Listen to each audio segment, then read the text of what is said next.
All right, welcome back to Fat Off the Bone. And normally, folks, you would be watching us do this, but my partner in crime, Rodney, is not able to be with me this morning. And I was going to cook a pork butt for supper, so I didn't want to waste an opportunity here to film. So we've got our Weber kettle grill here. We've got our chimney starter. We've got about 10 briquettes going.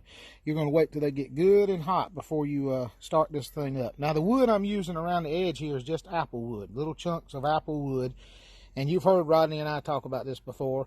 Whether you're using wood chunks, wood chips, wood pellets, charcoal briquettes, or lump charcoal, it's all the same thing. It's wood.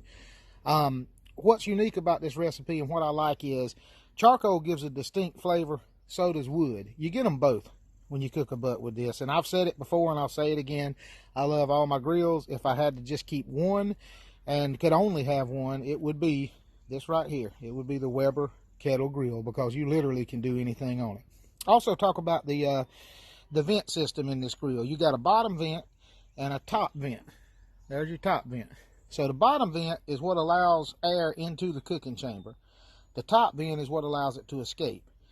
On a slow cook, normally you would want to control that airflow one way or the other, but on this cook you're actually going to want it open. You're going to want both vents totally open, because you want it to get plenty of oxygen, because you're only going to have 8 to 10 briquettes going at any given time, and it should keep around 225 to 275 inside the cook chamber. So we'll show you the butt, what it looks like before we put it on, and we'll get this thing on the grill in just a minute. Y'all keep it tuned here to Fat Off the Bone. We appreciate you subscribing. Tell all your friends and neighbors about it. If you're interested in the rub recipe that I'm going to use for this, we've got a video up of a Boston butt cooked on a pellet grill. We include the recipe for the rub on that video, so check it out. We'll be back. Hey folks, welcome to Fat Off the Bone. It's early on Sunday morning, and we're going to do this Boston butt using the snake method on a Weber charcoal grill. There's the chicken coop here at Foggy Ridge, and I've got a good friend in the mountains, Ronald, who is totally blind, and he listens to our show, loves birds. So Ronald, I'm going to give about 10 seconds. These are the birds of Foggy Ridge, just for you.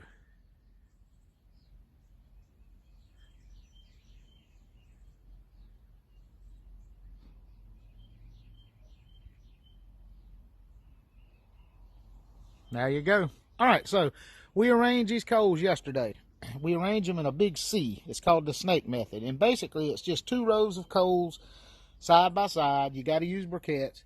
And they need to be kind of leaning on one another so the fire will move around.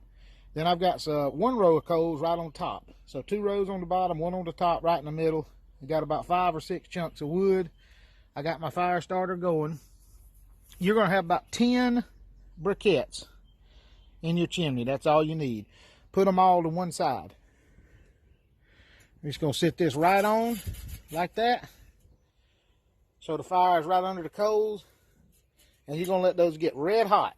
And when they do, then you're going to take those coals and you're going to put them right here on this end to start the fire, and we're going to go in and prepare the butt and get this thing on the grill. We'll be back. Thank you much. Hey, welcome back to Fat Off the Bone. A special treat. I went in there and got my lovely wife up at 7 in the morning on Sunday and said, please come hold this phone so we can finish this video. So she wasn't thrilled, but she did it. So I've got my 10 or 12 coals. Come over here and show them inside this. This is the way you want the coals. You want them good and ashed over so you can start this cook. And you're going to start on this end right here, so it works around that way.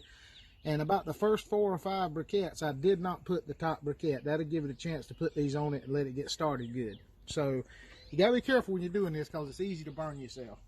The other thing we're gonna do in this cook that we don't always do is use a water pan right here. Now it serves, I think, 2 purposes. The experts say 3. What it absolutely does do is it'll keep these coals from falling apart. When you put that in the middle, it'll keep them basically in the shape you want them, so the snake will burn like it's supposed to. The other thing it's going to do is provide some moisture through steam. By the time this cooks over, this pan will be nearly empty, and all that steam will be used, to keep the meat moist and tender. Some folks say it also regulates heat. I don't know if it does or not. The only way it makes sense to me, if it regulated heat, was if the water was above the coals and covered the entire diameter of the grill. But some people claim it does. Not worth arguing about. That's just not the reason I would do it. So I'm going to get my tongs here. Well, I would have, but they fell off the porch. so I won't use the coals. Why are you laughing? We're just gonna take these coals and put them right here to start. Right here on one end, just like that. You want to make sure you only get one end of this thing, you know, lit, which is what we're doing, and you can show them right there. That'll start it burning like it's supposed to, and it should burn all the way around when it does that. And you'll know because it'll start smoking just like it's doing now, and that'll catch everything else on fire.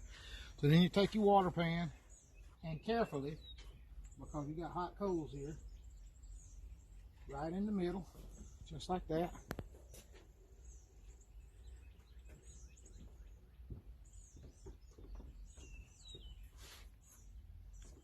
You'll get the cooking grate here. Now I always use, if I'm cooking with a Weber, I always use a grate that's hinged on at least one side. They make them hinged on one side, they make them hinged on both. The reason is because if this doesn't work the way I want it to, you need to be able to add coals to the fire, and you can do it if you've got a hinge on one side without having to take everything apart. So here's our Boston butt, all seasoned up, ready to go. It's about 8 pounds. It's one of the cheapest things you can cook and one of the most forgiving things you can cook on a grill or a smoker. And people say, how long do you cook it? And the answer is, well, I cook the temperature. Well, everybody cooks the temperature. But you should know about how long it's going to take this thing to cook if somebody asks you that question. This is an 8-pound butt. I'm giving it 10 hours. I'm not going to put a thermometer on it. I'm not going to check it. In 10 hours, I'm going to take it off and it'll be done. If it's not done, it'll be very, very odd for it not to be. So we're just going to throw it right on. Just like that. Put on the lid. Oh, one final thing. When you're using the apple chunks like we're doing here, what you want is the smoke to get drawn all the way across the wood. So since you're going to leave the vents totally open, you'll open this top vent and you're going to arrange it so that it's directly across from your first wood chunk. And then as it cooks, you'll turn that lid just a little bit so the smoke gets drawn across the wood. So that's it. We'll check back here in 10 hours and we'll let it rest about 30 minutes and it'll be ready to eat. We appreciate y'all watching Fat Off the Bone. Thank you. Hey folks, Shane here with Fat Off the Bone, and I know I told you guys I was going to come back and show you the finished product, but my wife made a good point. We're only about 30 minutes into this cook, and I told you guys cooking the temperature is great, but you should roughly know how long it's going to take. I just wanted to throw a temperature probe in there and just show you that you can trust the cooker. If you've got the vents open and you've done the snake method right and lit it correctly, it's going to work. So basically this is very primitive. All I did was took a meat probe and just hung it right in the top of the grate here. And look at that. 225 degrees. And that's on the opposite side of the fire pot than the actual fire is. And you got 225. So I just wanted to show you that, you know, you just have to trust the process. This grill is going to do what it was designed to do. They have never made one that was designed any better than this. So again, just to show you, we're about 30 minutes into this cook, and I just wanted to show you that you can leave the lid on. I know it's a difficult thing to do. A lot of people say, I got to take the lid off, I got to check it, it's doing what it's supposed to do. And I just wanted to show you again, very, very primitive, just a temperature probe, drop down in the top vent there, but not touching the actual meat. And it's running along now 226 degrees, that bottom number on the right. So it'll do what it's supposed to do. You do your job, it'll do its job. We'll show you the finished product in just a little while. You're watching Fat Off the Bone, and we appreciate it. All right, folks, welcome back to Fat Off the Bone, and we are about 3 hours into this cook. And this is the point right here when you'll be so tempted to take the lid off this thing, because those little chunks of apple wood smell so good. This thing smells amazing, but don't do it. Leave it alone. I wanted to show you the thermometer again. Right now, 3 hours later, it's reading 262. That's perfectly fine. Number one, it's not 100% accurate. We're just doing this to show you that it'll hold temperature. Number two, that fire is burning around and getting closer to where the probe is, and that's the reason the temperature's rising. But as long as it's doing that, you are absolutely perfect. We're about 3 hours in. This thing is smelling wonderful. We're going to show you the finished product coming up in just a little while. Thank you for watching Fat Off the Bone. Hey, welcome back to Fat Off the Bone. And this Boston butt that we cooked is done using the snake method. And you want it 200 degrees internal, and that's 201, so it's just perfect and ready to go. So I only use that to show y'all. I'll unplug it and need to let it set about, I don't know, 30 minutes before you eat it. It'll be the best thing to do. But as far as being ready, it's ready. And when you